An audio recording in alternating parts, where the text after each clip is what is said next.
Assalamualaikum warahmatullahi wabarakatuh. Yang kami hormati dan kami muliakan Profesor Dr. Haji Mulyadi MPDI selaku dosen pembimbing mata kuliah Manajemen Pengembangan Kurikulum. Yang kami hormati sahabat saya, pasangan saya, sahabat Muhammad Syukron Abi selaku ajudan Bupati Pasuruan selama 10 tahun. Dan ini berpotensi menjadi anggota Dewan Komisi 8. Dan juga yang kami hormati Bapak Ibu sekalian, teman-teman seperjuangan program doktoral S3. Mudah-mudahan kita semuanya diberikan kesehatan, kelancaran, dan juga bisa lulus bersama.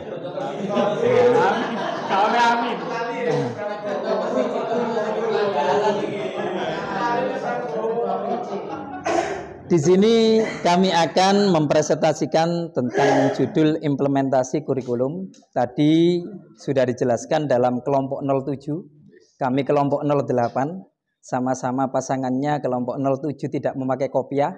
Kalau kelompok 08 sama-sama memakai kopiah, ya.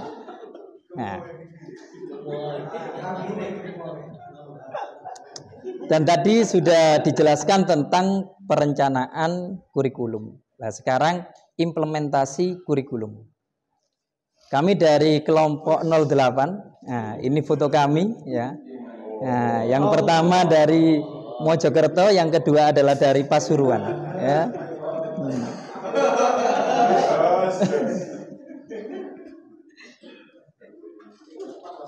Kemudian latar belakang yang melatar belakangi tentang implementasi kurikulum tadi sudah dijelaskan bahwasannya sebelum proses atau tahap implementasi itu melalui dengan perencanaan terlebih dahulu. Jikalau perencanaannya itu baik dan faktor-faktor ini banyak yang mendukung, insya Allah implementasinya juga mendukung. Meskipun berbagai usaha telah dilakukan oleh pemerintah untuk memecahkan persoalan yang ada di dalam kurikulum, tapi ternyata masih saja dijumpai kelemahan dan kekurangan dalam penyelenggaraan pendidikan, baik itu di tingkat dasar sampai tingkat atas. Nah, hal ini mengindikasikan bahwa kemampuan dan keterampilan guru dalam mengimplementasikan kurikulum dianggap masih perlu ditingkatkan. Tidak hanya guru, tapi juga sekolah. Dalam makalah kami ada 7 poin yang akan dibahas. Yang pertama adalah pengertian implementasi kurikulum. Yang kedua, pendekatan dan model implementasi kurikulum. Yang ketiga, perencanaan implementasi kurikulum. Walaupun tadi sudah ada perencanaan tentang kurikulum, tapi juga di sini harus ada perencanaan implementasi kurikulum. Kemudian pihak yang terkait dalam implementasi kurikulum. Yang kelima, tahap-tahap implementasi kurikulum. Yang keenam, administrasi implementasi kurikulum. Dan yang terakhir adalah pelaksanaan implementasi kurikulum. Sebelum kita lanjut ke implementasi kurikulum, ini pengertian implementasi. Dalam makalah kami itu ada 2, namun yang saya tampilkan hanya 1, yakni pengertian dalam Oxford Advanced Learners Dictionary bahwa implementasi adalah out something into effect atau penerapan suatu yang memberikan efek. Kemudian apa pengertian implementasi kurikulum itu? Kami mencuplik dari 2. Yang pertama adalah implementasi kurikulum menurut Miller dan Seller. Yang kedua adalah Fulan dalam Hamalik itu. Jadi yang kami sebutkan itu ada 2. Nanti teman-teman bisa membaca ini. Jadi ada 2 nanti analisis. Yang pertama dari ini Miller dan yang kedua adalah Fulan. Kemudian yang kedua, model dan pendekatan implementasi kurikulum. Jackson menjelaskan 3 pendekatan dalam implementasi kurikulum, yaitu fidelity perspective, mutual adaptation, enhancement kurikulum. Ini untuk penjelasannya ada di makalah yang sudah kami share tadi. Kemudian untuk model juga kami ambil dari 2 referensi. Yang pertama adalah menurut Alan C. Orten dan Francis P. Hanskins. Itu. Yang kedua adalah menurut Miller dan Seller. Ini berbeda. Kalau menurut yang pertama itu ada 4 modelnya. Kalau menurut Miller dan Seller ada 3. Selanjutnya untuk yang keempat, perencanaan implementasi kurikulum akan disampaikan oleh pasangan kami yang insya Allah nanti akan lebih jelas dan detail karena 10 tahun sudah mengabdi di Pasuruan. Ya. Ya. Untuk waktu dan tempat kami persilahkan. Pada sahabat Sukron. Assalamualaikum warahmatullahi wabarakatuh. Untuk pengantar pendahuluan mengikuti yang terdahulu, karena sudah kiai-kiai khos tidak berani saya mengulangi. Saya lanjut pada materi kita. Ada perencanaan implementasi kurikulum. Ini menurut 2 pakar. Yang pertama adalah menurut Dr. Din Wahyudin, yang kedua Profesor Dr. Nana. Jadi perencanaan kurikulum, implementasi kurikulum itu ada menurut Din Wahyudin ada 10. Yang menurut Prof. Nana itu ada 6. Bisa dilihat di slide, itu seperti itu. Mulai dari bagaimana perencanaan implementasi kurikulum itu dimulai dari studi tentang program baru, kalau menurut Din Wahyudin. Kalau menurut Prof. Nana itu adalah dimulai dari need assessment atau analisis kebutuhan, sampai pada yang terakhir revisi dan monitoring evaluasi. Berikutnya pihak yang terkait dalam implementasi kurikulum ini ada 8 komponen. Yang pertama adalah pakar ilmu pendidikan, kita sudah memahami. Yang kedua adalah ahli kurikulum. Terjadi di pengembangan kurikulum mulai di Indonesia kita itu sudah melibatkan berbagai ahli kurikulum. Yang ketiga, selain pakar ilmu pendidikan, ahli kurikulum, ada supervisor. Yang keempat adalah pihak sekolah sendiri. Yang kelima adalah kepala sekolah atau kepala madrasah. Yang keenam adalah guru. Yang ketujuh siswa. Yang kedelapan orang tua dan masyarakat, termasuk di dalamnya komite sekolah. Yang berikutnya adalah ada tahapan-tahapan implementasi kurikulum. Yang pertama adalah tahapan perencanaan implementasi. Ini bicara tentang visi dan misi atau mengembangkan tujuan implementasi yang ingin dicapai. Sekali lagi pada tahap perencanaan ini bicara tentang visi dan misinya apa yang akan dicapai. Yang kedua pada tahap implementasi ini bicara tentang blueprint. Blueprint ini yang telah disusun di dalam visi misi tadi itu, termasuk juga strategi implementasinya seperti apa. Yang terakhir ada tahap evaluasi. Tahap evaluasi ini mencakup 2 hal. Pertama adalah melihat proses pelaksanaan, yang kedua adalah melihat hasil akhir yang dicapai. Yang berikutnya adalah administrasi implementasi kurikulum. Di situ ada 5 tahap. Perencanaan administrasi itu meliputi rancangan kerja, jadwal pelaksanaan, termasuk alokasi sumber daya yang diperlukan untuk implementasi kurikulum. Semuanya ada di dalam makalah yang sudah kami sajikan. Pengorganisasian juga begitu. Lanjut pada pelaksanaan, terus yang berikutnya yang keempat evaluasi dan pemantauan, yang terakhir adalah pelaporan. Itu adalah beberapa rangkaian tahapan implementasi kurikulum. Yang berikutnya adalah pelaksanaan atau implementasi kurikulum ini kita bagi ada 2. Ada kurikulum tingkat sekolah atau tingkat satuan pendidikan. Yang kedua adalah kurikulum tingkat kelas. Sudah ada di dalam PPT itu.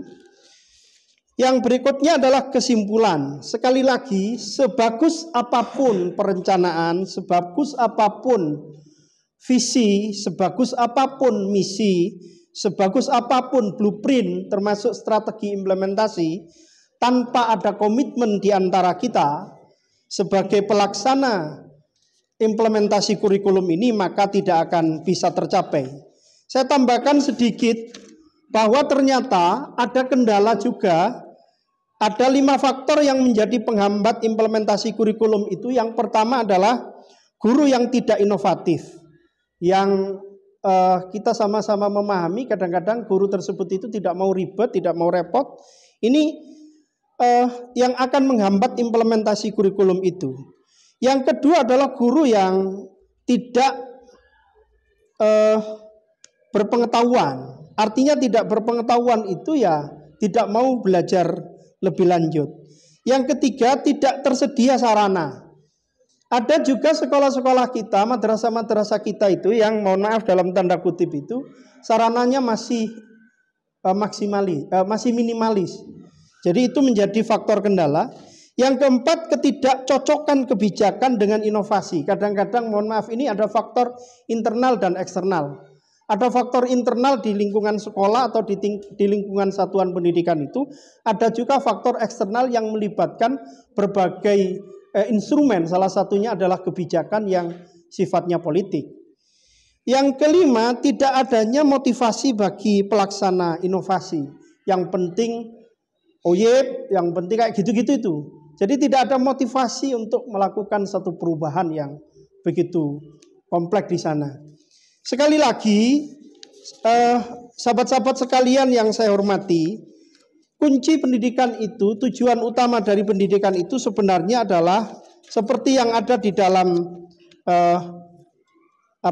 PowerPoint yang sudah kita sajikan itu. Jadi pendidikan itu adalah merubah kegelapan menjadi sebuah cahaya. Sekali lagi, tanpa pendidikan kita tidak bisa apa-apa.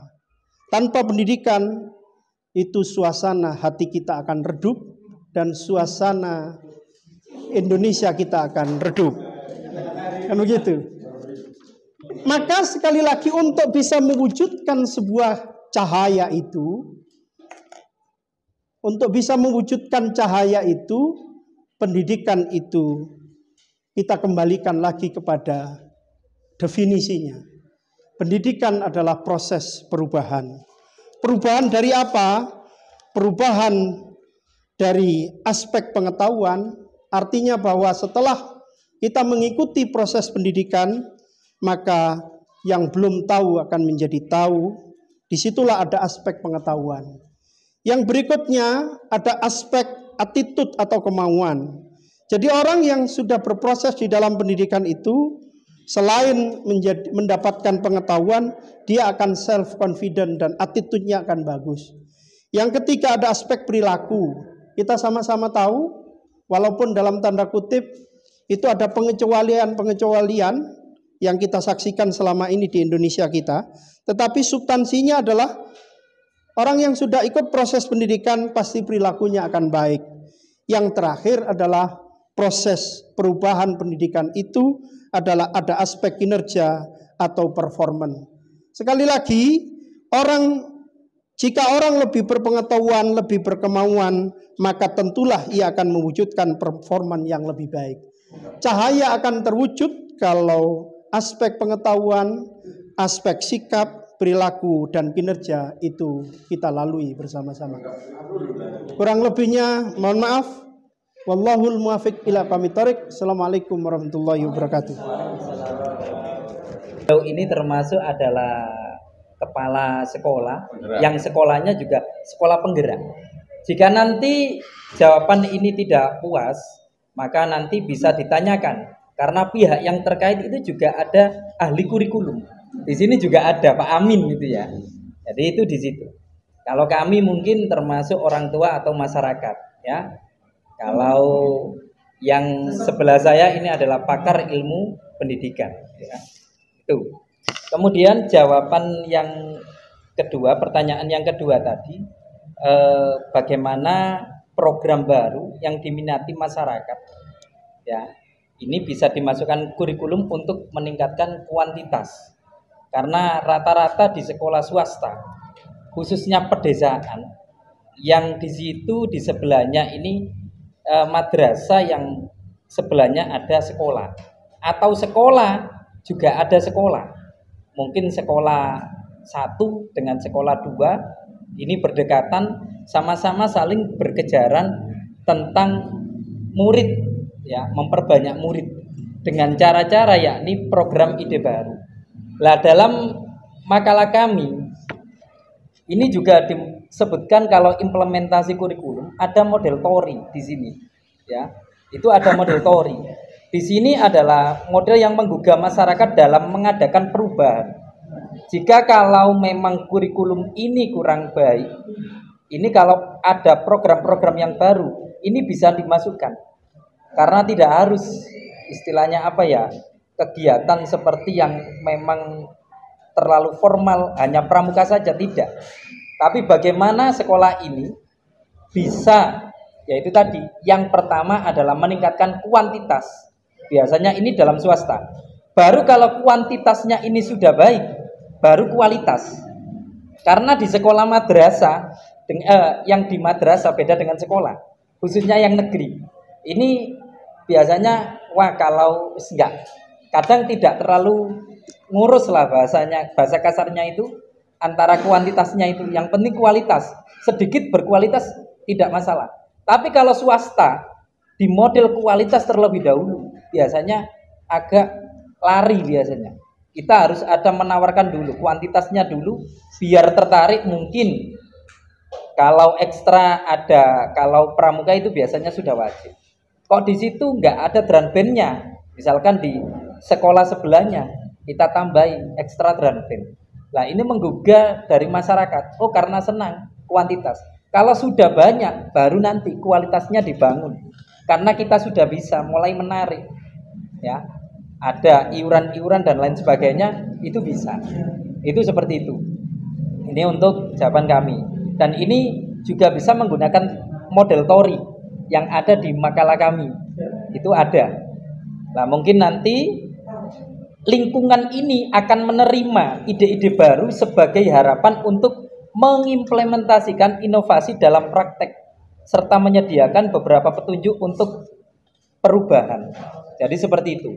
Biasanya rata-rata madrasah swasta itu apa ya, yang dimasukkan ke dalam kurikulum rata-rata itu program-program yang baru. Yang mana hari ini khususnya di Kabupaten Mojokerto itu banyak yang ditiru oleh sekolah yang di tingkatan dasar, ya. Itu jadi madrasah tingkatan dasar MI banyak ditiru, program-programnya ditiru oleh SD. Itu seperti itu. Ya. Jadi itu nggak masalah. Tapi kembali lagi karena kita itu pada implementasinya. Nah, padahal program untuk memasukkan program baru itu pada tahap perencanaannya, ya. Kalau yang tua saja ini menjawab tidak kurang afdol. Jadi 07 yang muda Partai Gelora juga wajib menjawab, ya. Monggo. Baik, sedikit saya nambah begini. Ada istilah konsep ekosistem pendidikan. Ekosistem pendidikan itu artinya adalah antara perencanaan dan implementasi itu adalah satu kesatuan. Satu kesatuan yang tidak bisa dipisahkan. Karena sekali lagi, apa yang akan diimplementasikan kalau tidak ada perencanaan? Kan gitu. Ada pula perencanaan tanpa diimplementasi itu juga tidak ada artinya.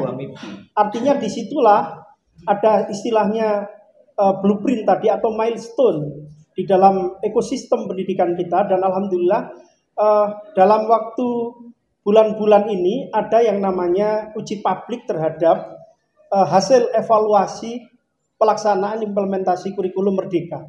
Ini insya Allah menjadi bahan bagi kita semua untuk bisa memberikan saran dan masukan kira-kira keberlanjutan kurikulum Merdeka ini bisa dilanjutkan atau tidak. Ini kebetulan momentumnya pas.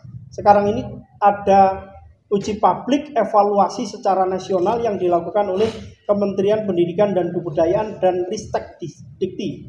Mas Nadiem punya satu program namanya evaluasi secara berkelanjutan. Ini insya Allah saran masukan dari sahabat-sahabat sekalian sebagai pemikir Indonesia khususnya pendidikan ke depan akan menjadi saran masukan kita yang sangat berharga untuk menyambut Indonesia kita di masa yang akan datang. Siapapun yang terpilih, insya Allah pendidikan akan menjadi, kan betul. Siapapun, iya betul. Siapapun yang terpilih, pendidikan adalah menjadi instrumen paling penting untuk bisa merubah Indonesia ke depan. Kan begitu.